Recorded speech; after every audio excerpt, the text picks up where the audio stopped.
construire le courbe avec des plats. Pas forcément évident. Prenons cette sphère, par exemple. Si on veut la construire et qu'on ne met pas assez de facettes, on obtient, par exemple, un octaèdre. Si on met plus de facettes, on se rapproche de la sphère. Dans le premier cas, c'est plus simple. Dans le deuxième cas, c'est plus précis. Dans les deux cas, c'est un maillage de la sphère. Un peu comme le maillage sous la fourrure du mammouth de votre film d'animation préféré. Une grille qui permet de représenter la surface du mammouth et de le faire bouger dans l'espace sans formule mathématique. En architecture, si on considère des façades de bâtiments ou des couvertures d'espace, comme cette grande structure à Milan, le maillage est fait de poutres et de panneaux. Les poutres sont par exemple en métal ou en bois et les panneaux en verre. Et c'est plus simple et moins coûteux de construire des panneaux de verre plats pour lesquels on n'a pas besoin de moule. Les contraintes de conception qui s'imposent à l'ingénieur sont nombreuses.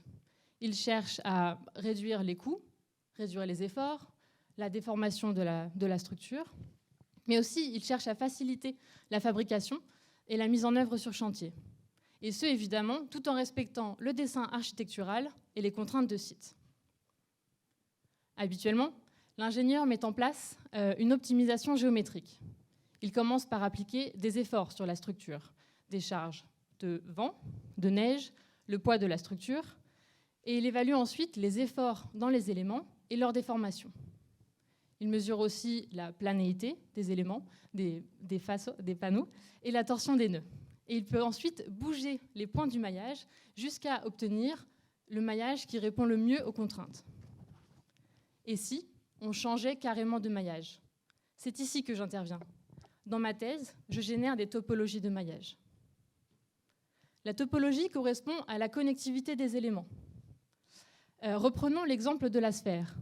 La pointe ou une des pointes de l'octaèdre connecte 4 éléments, 4 poutres en architecture. Si on maille plus finement, le pôle connecte 8, 10, 15 éléments. Si on change de topologie, on agrandit l'espace de possible et on a plus de chances de trouver un meilleur compromis.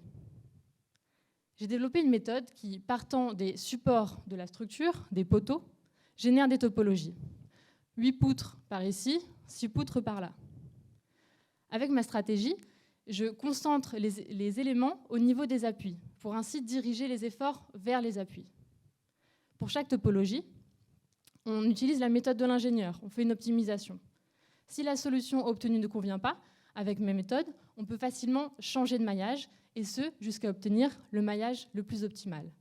Et ainsi construire le prochain espace muséal de la meilleure manière possible.